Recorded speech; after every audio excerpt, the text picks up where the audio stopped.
Welcome to the Money Maven Project podcast.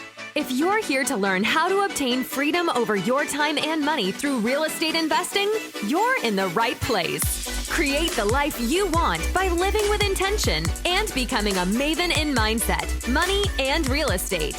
Now, here's your host, Justin Monk.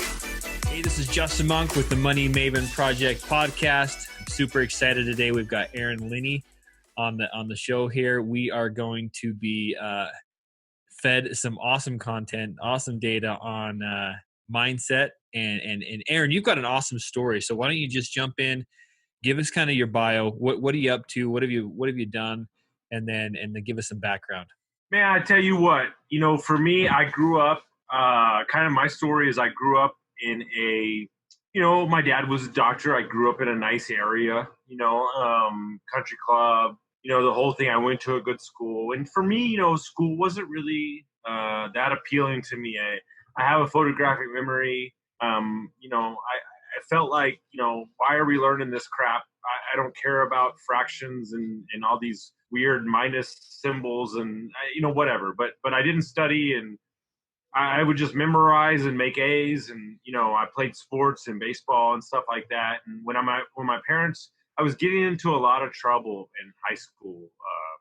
Nothing crazy, but just a lot of trouble and causing problems. And there was talk about boarding school, and there was talk about, what are we going to do? And it came to the conclusion that I was going to move to the country, which was Southeast Texas, probably like 2 hours away from Houston, to go to a different school. And my mom and I moved there, and I went from Richie, nice area, to the country. I mean, it was pretty much, I went from 1,900 kids in my class to 100, right? Wow. And everybody's wearing camo, and I'm trying to understand where the hell I am. Here I am, like a city boy, right? But it's where my mom grew up. Yeah. And it was rough for me. I mean, my shit, right, that I was rolling with might have flown in the city. It didn't fly out in the country, and they called it out pretty left and right. So I'll be honest with you, the first 6 months were pretty, and I don't talk about that enough. The first 6 months were extremely terrible for me. Being displaced, junior year of high school, 17 years old, parents. And then 4 months into that, my parents up and told me they were getting a divorce. Wow. And so, then what I did, and this is very important in my story, what I did is I decided to tell myself that I was the reason my parents got divorced. So I created this story at 17 that I was a problem child and my parents got divorced because of this. And this was the story that I wound up telling myself for 20 years. And it affected every part of my life, every relationship I was in, the chip on my shoulder, all these things, right? Because I didn't view my parents as humans. Like, they could never have problems. It must have been me, Yeah, had been. And I think all my coaching clients that I have now, this is what we do. Oh, well, that person didn't call me back. It must have been something I did. And then we create all this thing. And we jumped to the conclusion before the conclusions even happened, right? And so I'm waiting tables. I get in a restaurant job. I'm 17. I'm expoing on bar backing. And if you're from the restaurant business, especially in those days, it was heavily populated with drugs and alcohol. It is something that's very widely known. It's not something that's hidden. And literally when I waited tables, this is a true, this is not a joke. I'm being dead serious. When I trained, the trainer walked around and goes, well, if you want Xanax, you can get it from that person. If you want meth, you can get it from that person. If you want cocaine, you can get it from that person. And so at an early age, at 18, I was introduced to alcohol and cocaine, and always thought I was a person that could handle it, but I'm highly ADHD. And so those amphetamines actually calmed me down a lot. And it was through the divorce, that I wasn't really dealing with, my dad not being around, you're starting to hang out with friends and cope with drugs and alcohol. And then, I got introduced to methamphetamines. And I know Utah has big problem with that, and so does Texas and Arizona. And the difference between cocaine and meth is you do cocaine and you're like, it goes away in like 30 minutes. No, you do meth and you're up for 24 hours. And and you're not feeding your body with the things that you need. And so then you're using other things as a crutch, alcohol, Xanax, and you're in this vicious cycle, right? And what happened to me was Friday nights turned into Saturdays, and then Saturday turned into Sunday, and I'm still working the whole time. Yeah. But what happened is I wound up staying up for 7 days straight, and I feeded it with 40 Xanax, trying to go to bed, still couldn't go to bed, and hadn't eaten in 7 days. And so I had lost like 20 pounds. And an ex-girlfriend had saw me, and she was like, your pants are hanging off of you. Yeah. You look like shit. Like, and that was kind of the aha moment. Cause like you won't in that moment. Right. And I was talking to my coach about this morning. You're not looking in the mirror because there's no way you're going to make the honest look at yourself and go, dude, I've got a problem. This is not like, but when you're in that environment and everybody else is doing it, well, then the problem doesn't seem so big because, you are who you hang around, right? And just because they don't want to go anywhere with their life, it's really easy to fall in that trap. Yeah. No, that makes sense. And it's one of those things where I made a conscious decision to pack up my shit and move to Austin. I literally moved to Austin the next day, and I'm not saying this is how everybody quits, but I was done.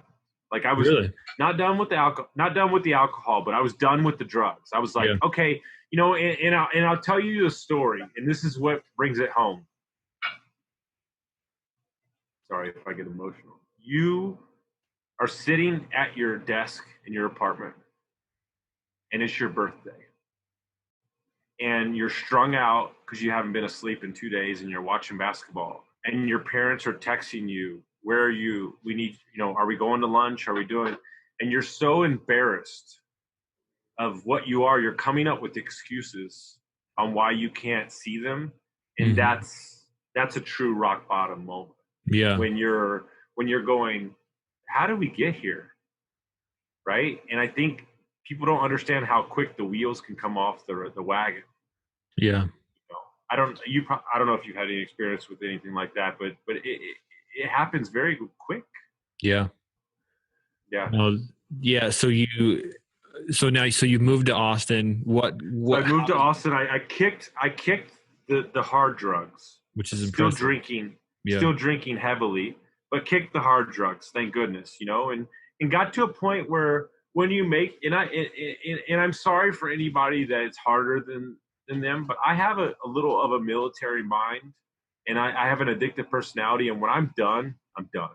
Like, it's just, but then the drinking escalated, right? And then I wound up getting in a car wreck and having to move back home to Beaumont. And when I was there, I was living with my mom, and I was not respecting her house and coming home late and not really working and just kind of like flailing a little bit. Yeah. And I came home one day and she threw all my stuff out on the front porch, and she said, my house is in a hotel. Figure it out. And I broke down. I broke down and cried, and I had a friend come get me, and let me kind of, vent a little bit. And then, because I was still in that victim mentality, right? Yeah. It's all come full circle. Yeah.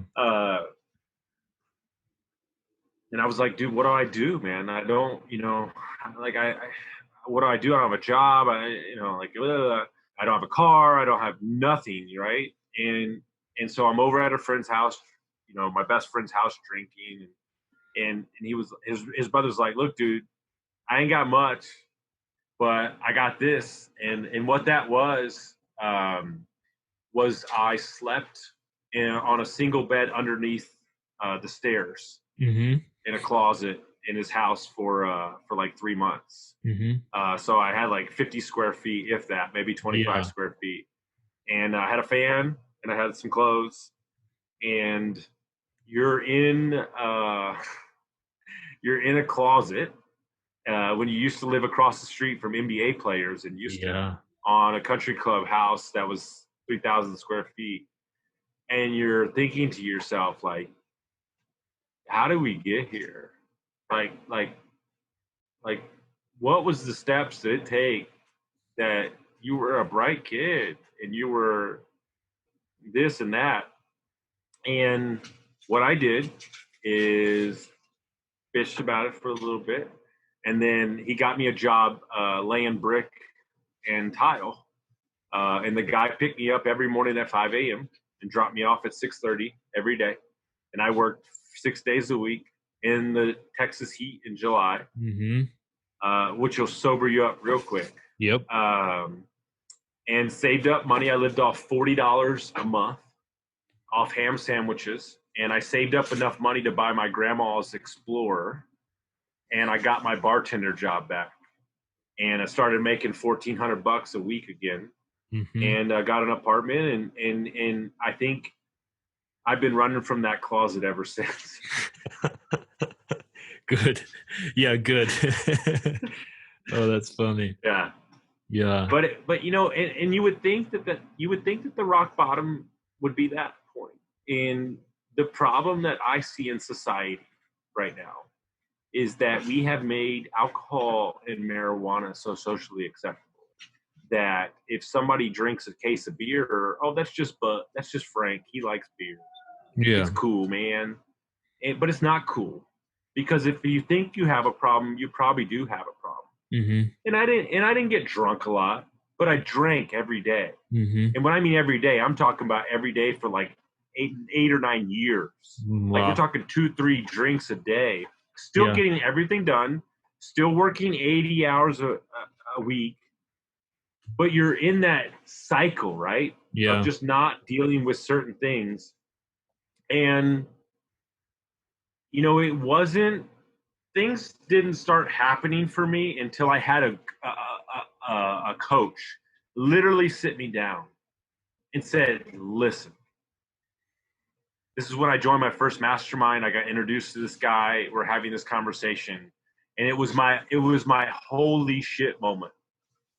And he said, let me ask you a question. How long have you been dealing with labeling yourself as the reason your parents got divorced? And I said, 21 years, give or take. He goes, okay, that's great. He said, you were 17, something happened. And then I want to ask you a simple question.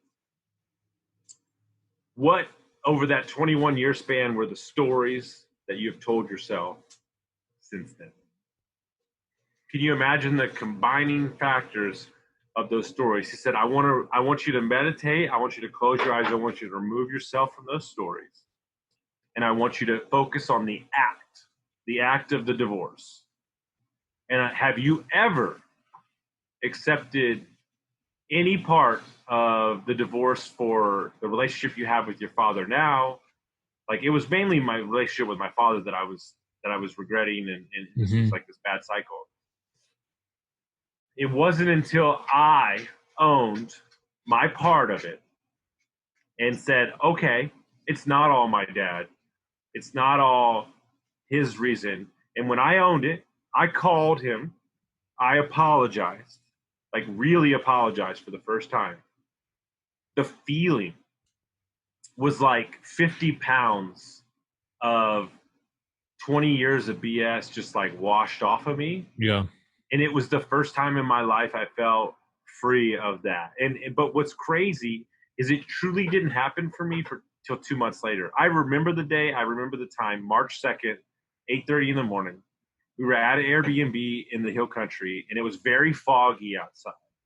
And I was kind of walking, meditating, and I was listening to Kings of Leon, and you could barely see in front of your face because the fog was coming up for the morning. And I just broke down. Like I just started crying for like 20 minutes and I forgave myself for the first time. And it was like stepping out of that, just what I would classify as a Band-Aid up human being. You know, you're just covering Band-Aids. And it was like I stepped into a new part of myself. And it was that day that started the transformation that you're seeing here in front of you. And it truly was, you know, what you would classify as an awakening to shed the versions of yourself that don't serve you anymore. Yeah. So that's interesting, right? You initially you took responsibility or felt the blame of your parents' divorce.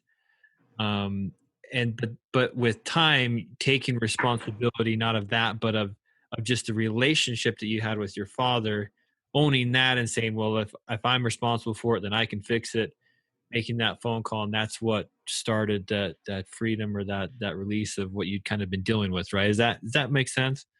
100%. And I think what we're dealing with right now in this year, if you look at COVID and in the political race and whatever, I don't get into all that stuff, but there are people, mainly a lot of people, that feel like they don't have control of their life.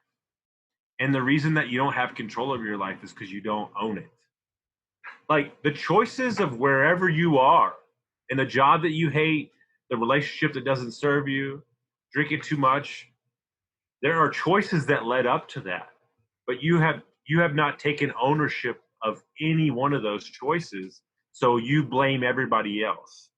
And by portraying a victim mentality, you are shutting the abundance of the world available to you. It's plain and simple. And it's so much deeper than that, because you're telling the world that you're not good enough. And when you tell the world you're not good enough, it's going to show you that right to your face. And we're so worried in the society about what we get out of it, what I deserve, what we get. When you turn that around, and what I started doing is I started helping everybody around me, and through helping everybody around me, I healed. Right? And I think we're too concerned about what we get out of it, what we want, and what's the dollar amount that I'm getting. Yeah, you have to have self-worth. You have to understand that commerce needs to happen, but you can also be worried about how it affects the people around you. You know, I was talking to a guy the other day who's a flipper, and I said, you know what, man, I got a great idea for you. How about you remove how much profit you make from the deal, put that to the side, and how about you focus on the fact of how many mouths you're feeding with your workers on the job site. I said, what a powerful way to look at what you do. And I think we remove the humanity from what we do sometimes. Yeah. Like I interviewed this guy this morning who has 140 units. He goes, I'm going to give you the best piece of advice I can give to any new investor. Understand that if you're going to be an Airbnb operator, a single family landlord, a multifamily landlord, respect the decision to be a landlord and have some humanity behind it. That's somebody's sacredness, where their kids' memories are, where they grow up, where they want to feel safe. And I think we have somehow removed that from the business transaction, that there are humans on the other side. You see it on the highways, bro. People trying to run people off the road and everything. There's a human in that car. Yeah, we forget. Yeah. And what I'm trying to bring back to society is that there are humans out there. And if you walk around and understand that everybody's dealing with something, then you're going to have compassion. Yeah. And somehow we've removed compassion from society, and I can't stand it. Yeah. No, I love that. Everybody's fighting a battle. It's just a different battle than yours, but everybody's fighting a battle. Amen. That's powerful, man. I want to jump back to the taking responsibility, taking full responsibility. I love that concept. When you are talking to somebody for the first time and you can tell that they're struggling a little bit, that they are in a victim mindset, what kind of conversation, what kind of questions do you ask them? And that's what we'll push to our listeners here. But what are you asking them? What do you try and get them to start thinking to get them out of that victim mentality and taking responsibility for wherever they're at in life? So the great thing about me in I'm very unorthodox, but there is no harder person to get at than somebody trapped in a victim bunker mentality. Mm-hmm. There is no, because nothing that you say is going to matter because everything's the wrong thing. Exactly. Yeah. So what I try to do is I try to set it up first with compassion. I'm really sorry that that happened to you. I'm very sorry. But what you try to do is you want to look, I bartended for 20 years at a high level. You want to gain their trust, and then you want to come around the backside. Mm-hmm. And basically what you're doing is you're setting them up with trying to get them out of their own way, right? And something that I suggest when you're in the victim mentality, people have to understand, it's not the promises that you break to your significant others or your mom and dad. It's the promises that you break to yourself that destroy you. And there is so much hurt inside of you with yourself. That's why they're in the victim mentality. And so I have compassion, obviously, but what I do is, because I was there for so long, I think it allows me to understand the mechanics of that, and kind of slowly break it down. But you don't do it. There's certain people that are ready to change, Mm-hmm. but something I've learned, and the best advice I've ever got, because I ruined my whole 20s doing this, I no longer give unsolicited advice. Yeah. Dude, with your podcast, with my podcast, somebody might hear this 10 years from now and it might be exactly what they need to hear. Yeah. But I can't control it. If you're ready to change, I'm here. I'm always here. Yeah.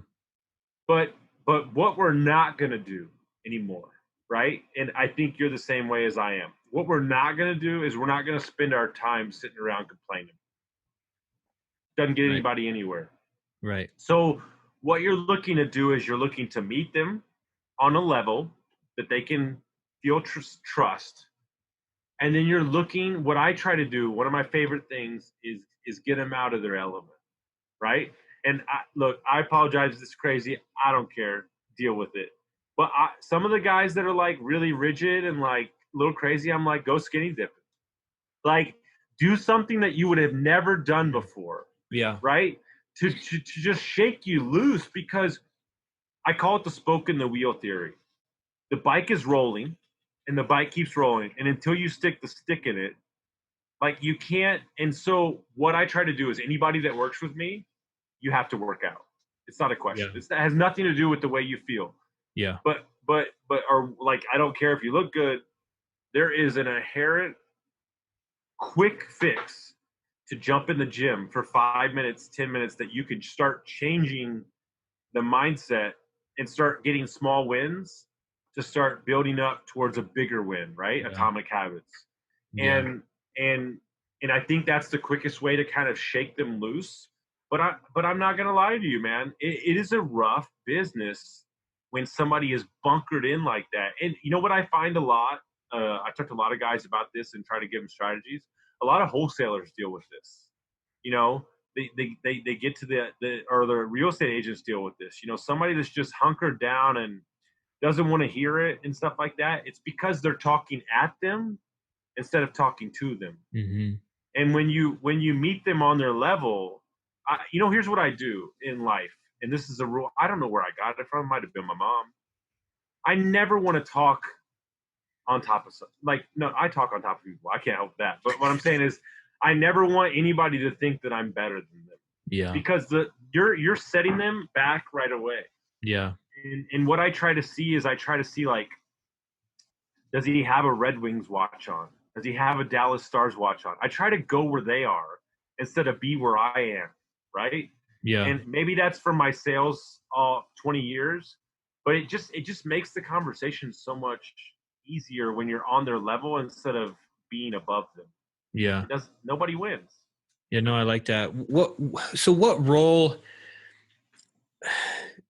So Grant Cardone has this, no negativity allowed. I don't know if you're familiar with Grant Cardone, but he has this no negativity allowed rule, which I really like. And what role so in getting somebody out of the victim mentality, what role does their thoughts and their positive versus their negative thoughts, what role does that have? I mean, I'm sure it's profound, but what do you I help you? would say it's everything. Yeah. It's 100%. Like I am the king. Like a lot of dudes bring me into masterminds just to call people out because I'm the king of catching negative speak.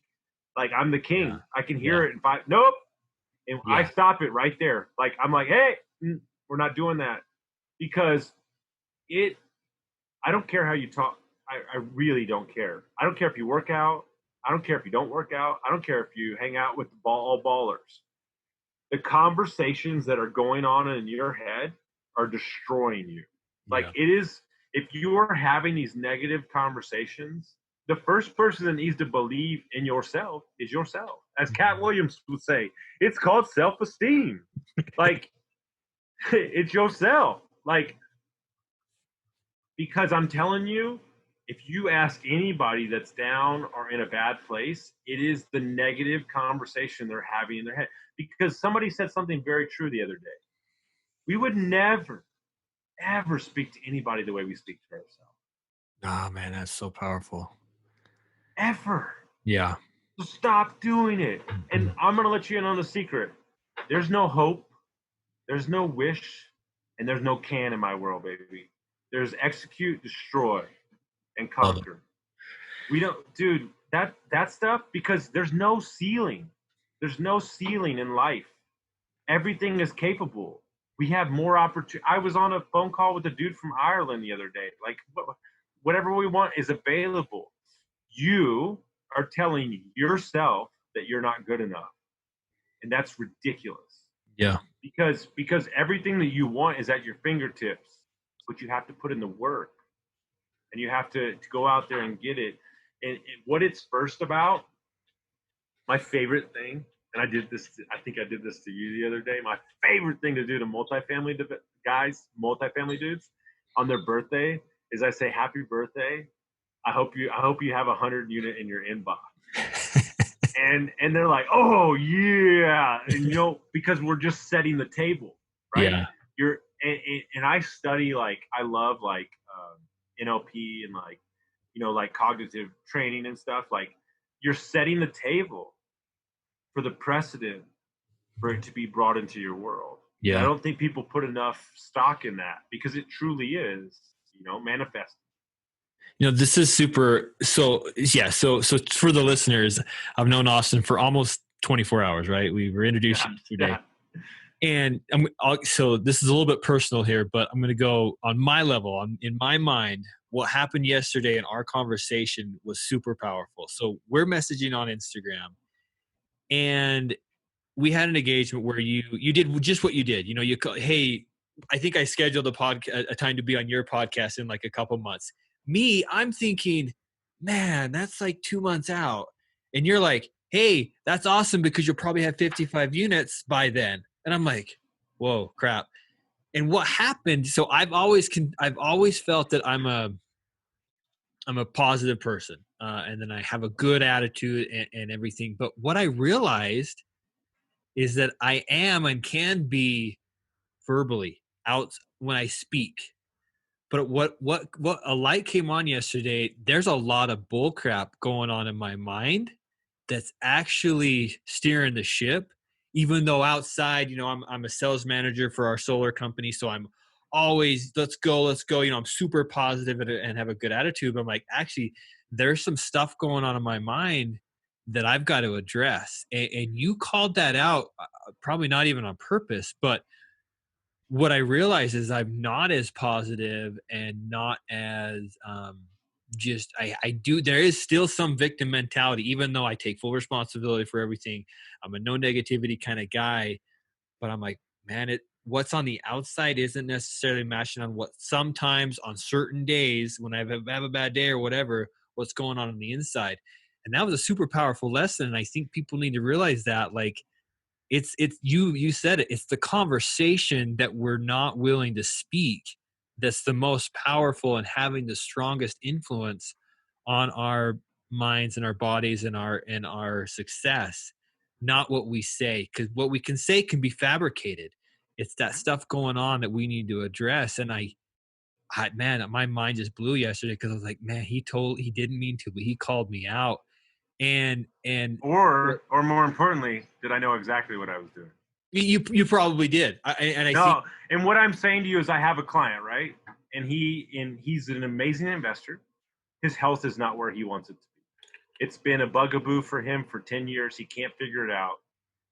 And what I made him do is I made him write his financial goal to the end of the year, and I made him write the weight. And I made him post it in 10 places in his house. So everywhere he walks, he has to see it. And you're just seeing it, and you're seeing it, and you're seeing it, and you're seeing it, and you're seeing it, and you're seeing it. And what people don't understand, I had a buddy yesterday, right? He's the best weight he's ever been. He's down to 8% body fat. He's lost 50 pounds like me. I've lost 50 pounds. Young kid. He said, man, I wish I would have had 75 hard 2 years ago. My life would already be somewhere. And I go, you found it exactly when you were meant to find it. Yeah. And we are trying to get somewhere. We're trying to go somewhere. Everything in life that's given to us is wrapped up in a separate part, not like we wanted it to. Yeah. Nothing happens the way it's supposed to. And understand that I get the like, man, I got to wait 2 months to do this call. But think how much could happen in 60 days and what story we can tell. And when I hit you on that day, we'll be right where we need to be. Yeah. And that is such a powerful lesson because the greatest, dude, I am Mr. No Patience. And one of my high performance coaches said the greatest thing to me ever. He said, Austin, you will create anything you want in your life. You will support people. You will lift them up. You will do everything that you want to do. But you will never truly be happy if you realize that there's nowhere to give. There's always going to be another transaction. There's always going to be another deal. There's always going to be another 1,000. There's always going to be another million. We as people, as alphas, have removed the humanity from investing. I would look at it in a different sense. You, as a multifamily investor, are supporting and creating and uplifting so many lives, right? And we have an obligation as a landlord or real estate investor to create jobs because we as people, vision is bigger than others. And so you have to stand above that. And when you stand on that as your platform, they can't touch you. Mm-hmm. Because you're working, you're building towards an infinite sum game. And they can't touch you. And that's what my boy said. Dude, my boy was doing cocaine at 8 years old, living in a trailer park, eating cat food because he was so poor, like rats in his freaking room. First year of business, $6 million. And he says, listen, dude, my competitors, they don't stand a fucking chance. He goes, you know why? Because I build my business on creating jobs for people and doing right by the homeowner. So I am working an infinite sum game. They're checking our Instagram stats. We're out there making it happen. Yeah. Everybody's got the game twisted. Look, you build a lifestyle and then you build a business around it. You don't build a business and then build your lifestyle around it. Everybody's got the game twisted. Because we're trying to get to a number, right? A unit count, a portfolio number. And we're not asking ourselves what we want our life to look like. So say that, we got to say that again. So you said build a lifestyle, then build a lifestyle and then build a business around it, not a business and a lifestyle around it. We do it backwards all the time. All the time. And then we wonder. Then we wonder.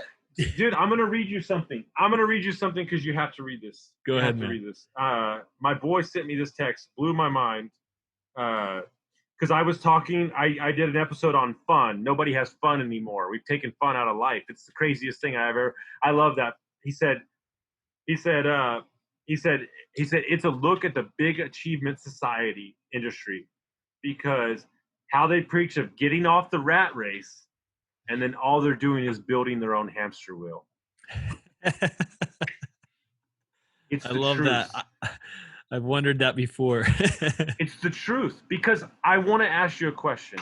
If you seriously only need $3,000 to live a month, and you could create a vehicle that does that, that allows you to be at all your kids' soccer games and all the things, my question to you is, if you want to make $9,000, where is the $6,000 that you need to make a month? Who's that coming from? Yeah, right. I don't think people are looking at that. And this Yeah. is why the podcast that I created is called Construct Your Life, because you're constructing a life. You're not building a business. Everybody's got it that. twisted. It's funny because we just get the priorities messed up. I mean, and our dreams and the life we want to live with family, with exploring the world and experiences and things that we want to have in our life, those should be the priority. Then we build a business that fits that. And we all go through it in a different way, and then we wonder, well, why is my work-life balance messed up? Why can I never get to my kids' things? Why do I only get 2 weeks of vacation or whatever it is, right? A year. And I wonder why I'm never going to get to that, go to Spain or whatever your dream is. And we wonder why we're stuck in this spot. It's because You created it. we went and got a job, built a business, and then we figured out how to try to fit our life into it. It's bad. But more importantly, you've obtained the things, meaning a car that you don't need, a house that you don't need, to make you fulfill something that's lost inside of you, and then you've created your own jail cell. Yeah. Because I want it to okay, so my guys that are my mentors are all in a group called GoBundance. There's 275 millionaires. I have interviewed most of them or talked to them. Not most of them, but like 30 of them. Every single one of these guys has built a business. It's gotten ridiculously big, and they've blown it all up because they're going, hold up. I'm bringing in $75K a month, and I'm only going home with 10. What the hell? The overhead is crazy. So he fired all 35 agents, rebuilt the agency to 7 people. Everybody does wholesales, flips, and residential. He's got no office. They all work from home, and he's netting $50K a month now, with a fraction of the headache. We're all doing it wrong. Yeah. It's so funny because I mention this to my wife sometimes. I'm like, because I still have a full-time job, and in real estate, and this project is still on the side for me. But I joke with her all the time, like, she, like, Friday night, she'll, like, want to go out, we'll go out and get dinner or whatever. Like, sometimes I'm like, I want to sit here. I'm never at this house I've worked really hard to obtain, and I make this mortgage payment and I provide for the family, but I never get to sit on my back porch. I'm like, that's messed up. Like, something has to flip. Something has to change here. So what's I love this conversation. We could probably go on all day long, and I know we can't, but I want to circle back around to that, to the mindset thing, the victim mentality. Sure. What is and I know this is probably part of your coaching, which we'll definitely make sure that stuff's in the notes here, but can you give us a format or a ritual of something that we can do every morning just to check ourselves? Hey, where are you at? Are you taking responsibility for your life? Are you positive, or are you in a victim mentality? Are you digging yourself a hole? Like, how can we just check ourselves in the morning, or maybe even throughout the day? I don't know. What's some best practices you could recommend? I think the best practice, somebody was, I was talking to one of my coaching clients this morning. He heard a couple podcasts I've been on. He was like, dude, you need to drill down on this. Gave me some great feedback. I have surrounded myself with people that don't let you off the hook. Like, I want to describe something about myself, and I want people to listen, and I want you to think about if this is you, because this was me for years. My nickname's the Rhino, all right? And I come through, I'm loud, I know everybody, I'm networking. But you know what I realized that was? It was a mask. It was a mask because I didn't want anybody to see how messed up I was inside and how no confidence I had. It wasn't until I got around people that don't let me lie and BS and call me out on my shit and get up in my kitchen that it made me really examine who I was. And it started with surrounding myself with, when I realized that my dreams in my group were bigger than the people I was around, I had to find a different group. And it started with Miracle Morning. Everybody's different. You're just starting to do those little things. You know, gratitude is talked about a lot, but I don't think people really understand. Right? And if COVID has taught us anything, is that we had our priorities screwed up. You don't need the gym. That's an excuse. You don't need Netflix. How many shows can you watch?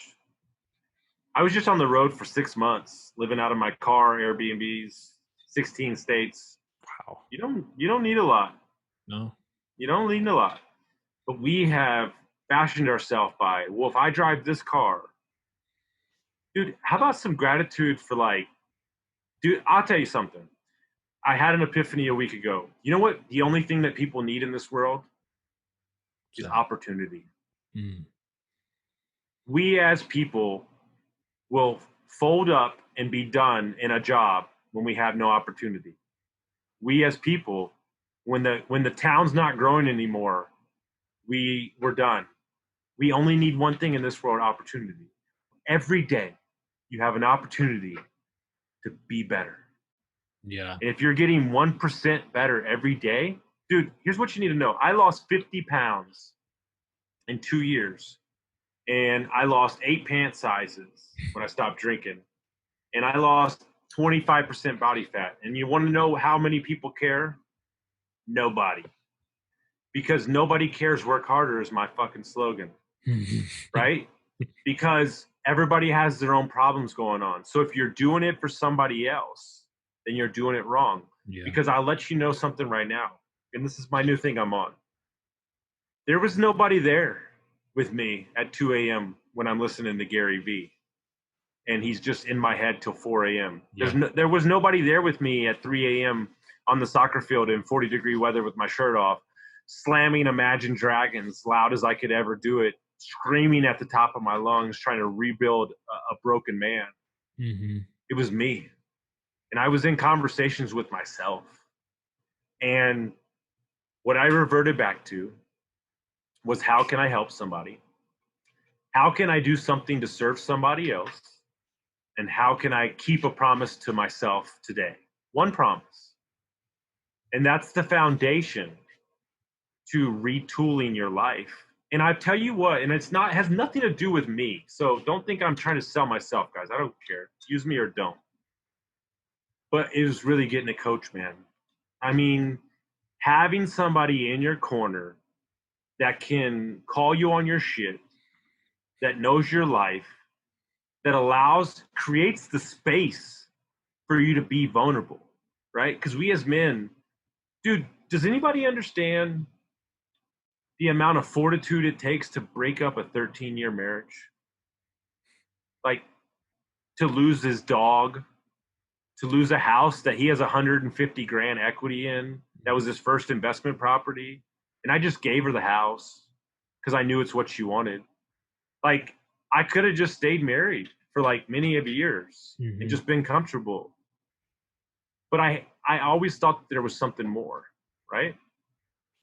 She's got to be happier. I got to be happier. But we distract ourselves with Netflix and alcohol and everything. And what's the point of having the marriage? What's the point of having the things if you don't get to enjoy it? Right? And we've removed the enjoyment from life because we're trying to, you know what, my client, he said, oh, I'll hire the chef and I'll work out and I'll do all these things when I get here. Yeah, but I mean, you could do it now. Yeah. And we have somehow put a time frame on when we're going to be happy. instead of, so my new thing is this, and I challenge everybody to do this. Next time it's raining and you're in like good clothes, unless you got to go to like a graduation or something, I want you to stand in the rain. I want you to dance with your wife. I want you to take that trip you've always been taking, because I could tell you a million stories of people that didn't make it to tomorrow, that had cancer, that didn't beat it. And you're sitting at home on your fucking couch, wasting your life away, not taking the trip that you wanted to take. And you're using COVID and politicians and all this shit as an excuse to not live your life. Yeah. Instead of looking in the mirror and asking yourself, there's got to be more. And I'm seeking every day to be around people that want more, because that stuff inspires me and it fires me up. And I want to be around people. And by you not taking ownership of your shit, you're going to continue to stay the same way that you are. Yeah. So that's the first step, is just understanding that look, there's no chance. And I want to describe something that I think people can relate to. There's no chance that you're sitting at home at 10 o'clock at night when you don't even remember what you did that day. And there's no chance that you're not thinking when you're in bed, there's got to be more. There's no chance. Yeah. So if you've thought it, if you've questioned it, I'll challenge you. YouTube, there's got to be more. I'm sure there's a video on it. but just make the step, right? And go out and meet one friend, help somebody or anything like that. And I think you're gonna find, when you get out of your own way, I think we're a lot more powerful than we think. Yeah. So I love this. This is super profound. What advice, or now let's take that, what advice, or how has this mindset and the understanding of what we've been talking about here, how has that helped you grow your Airbnb business, and how is that helping you succeed in the business life, or in the real estate side? And tell us a little bit more about that part. I think you have to ask yourself, and what I make everybody do, anybody that works for me, anybody that I coach, I make them take a personality test. It's called 16 Personalities.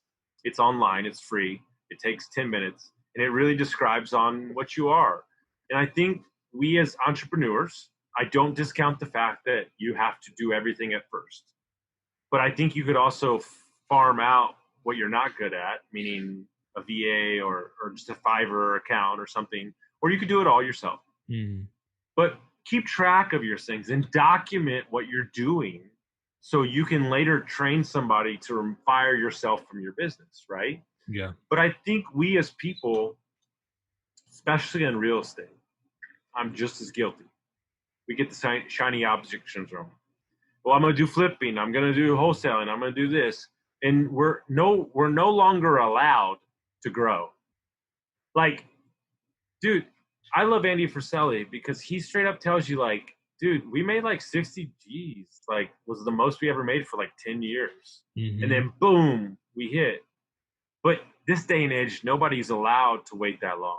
Like, yeah. I'm just going to give up, right? Yeah. But like, one of my friends, Steven Pesavino from Colorado, he's like, I'm going to do multifamily. So like, boom, he just dives in like, oh, I'm going to focus on. Boom, gets a 226 unit. Like, because that was his focus, right? Like, he's going to put that to bed. But we like, let's say you're a wholesaler, right? And you're making this like crazy money, like 50 G's. Well, I love the money. Well, yeah, I know, but does it fit your lifestyle moving forward? I can't answer that for you. Yeah. But why? No, but I don't want to leave the money. Well, I know that. But what if you could give up half the money, get your life back, and empower somebody else to run your business? Like, holy crap, wouldn't that be good? And so we as leaders, real estate investors, need to understand that we're not good at everything. And if you can understand that as a boss, you work for your employees, they don't work for you. Mm-hmm. And my goal is to surround my people with my network and allow them every opportunity to grow.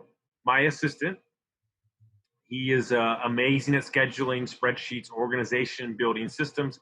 He's amazing. He ain't a salesman.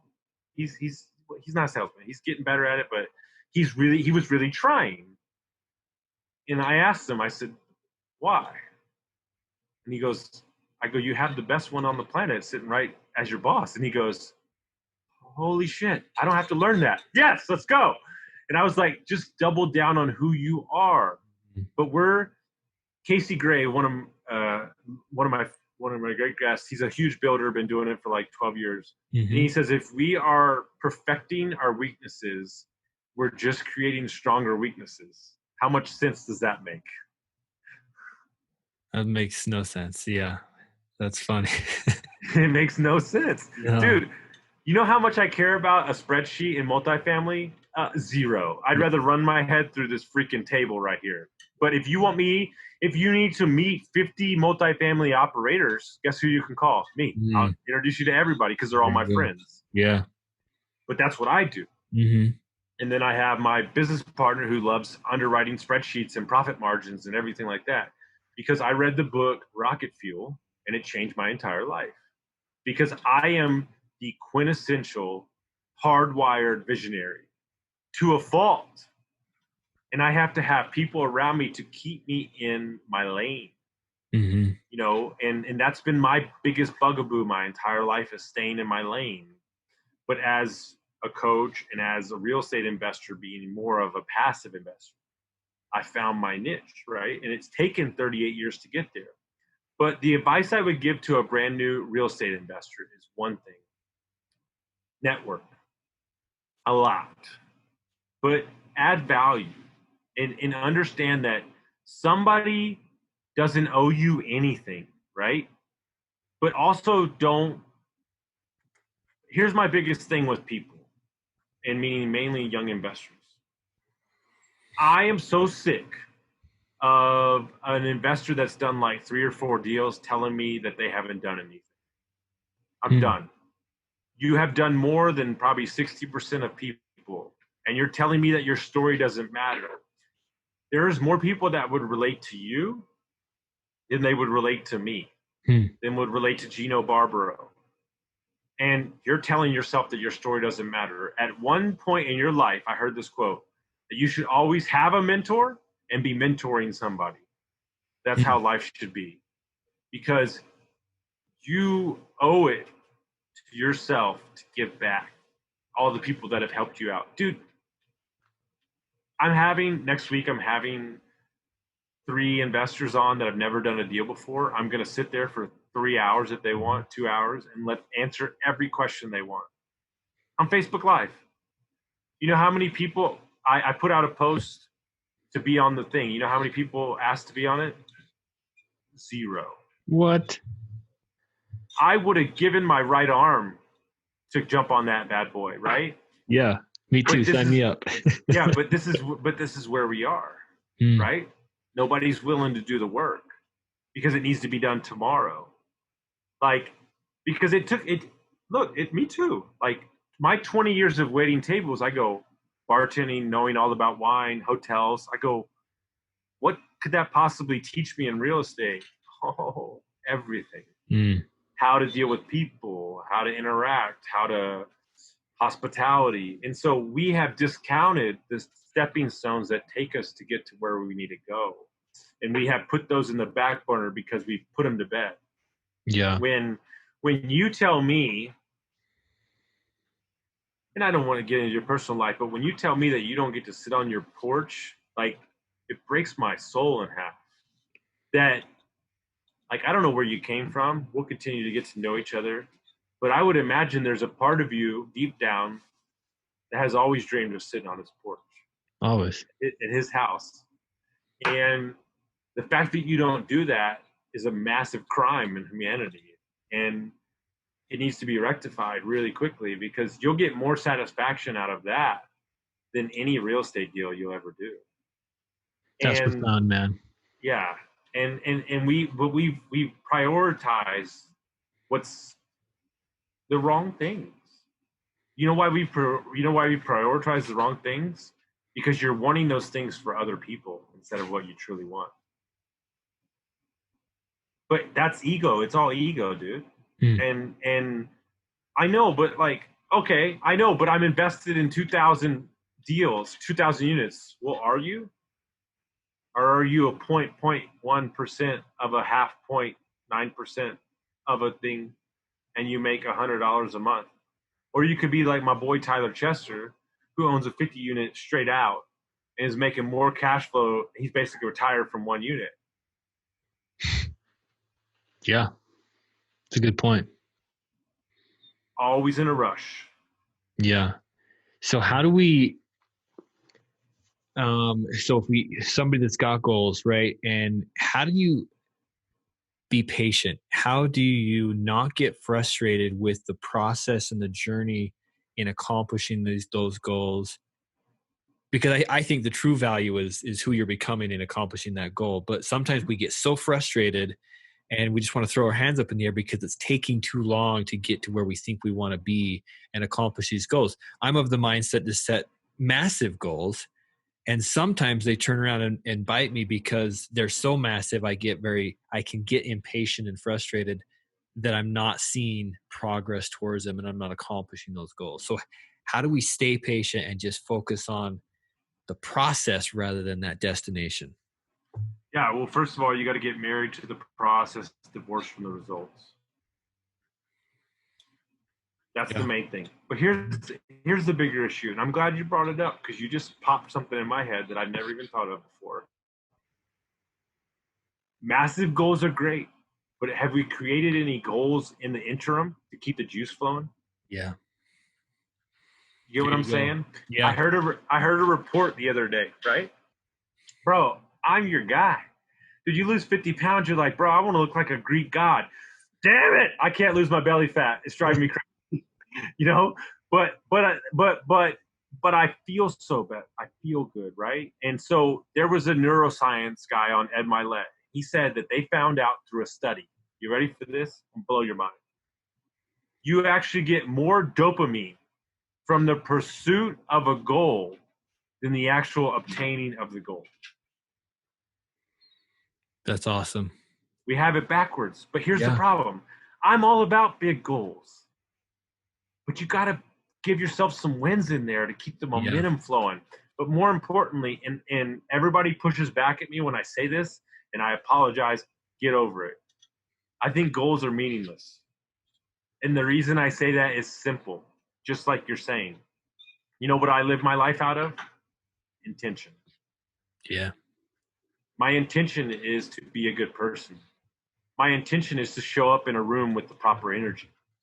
My intention is to be a great human. My intention is to lift up everybody around me. My intention is to dance once a day. My intention is to be a better than I was yesterday, because I'm letting you know something right now. The 2020 version of Austin Linney can't walk through the door of 2021 Austin. He doesn't exist. So when I live my life through intention, the goals are binary because I have all the energy I've ever needed. Kyle Cease wrote a book. He went on a juice cleanse and he gained weight. And he threw the scale across the room and broke it and said, "What the F?"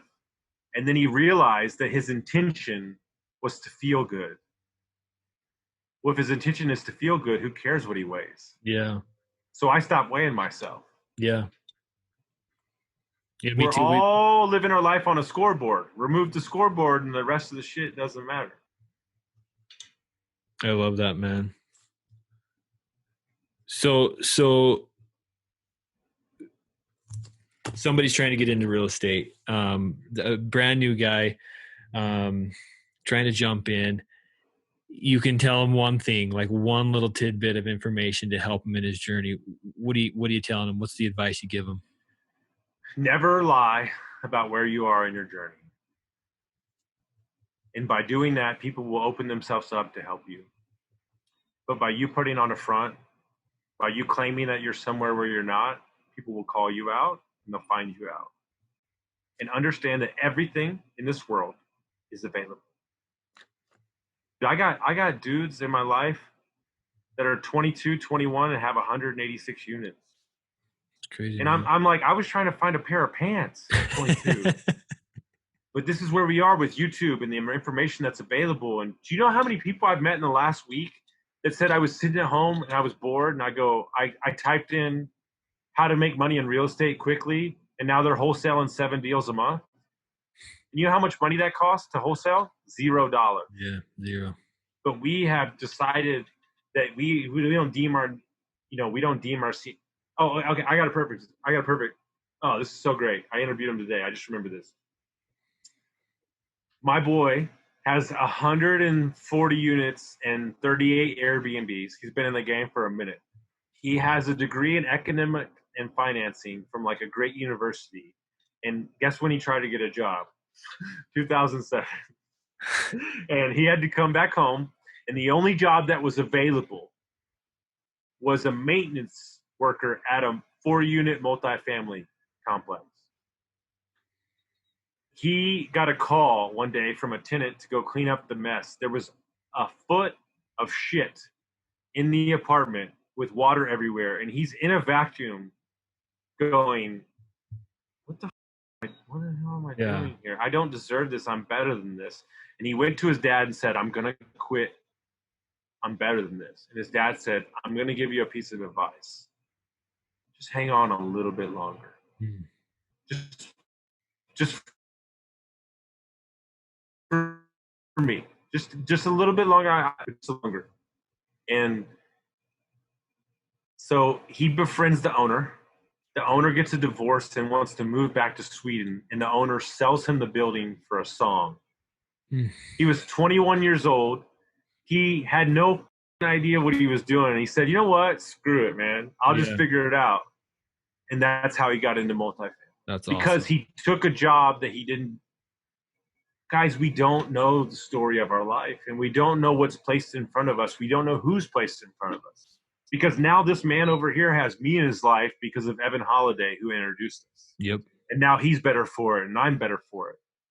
Yep. I was just laying in bed. We don't know. But understand that when I'm all in on Justin. I'm all in on his success because I care about other people. I don't think that enough people are all in on other people and themselves. I love that, man. This is so profound.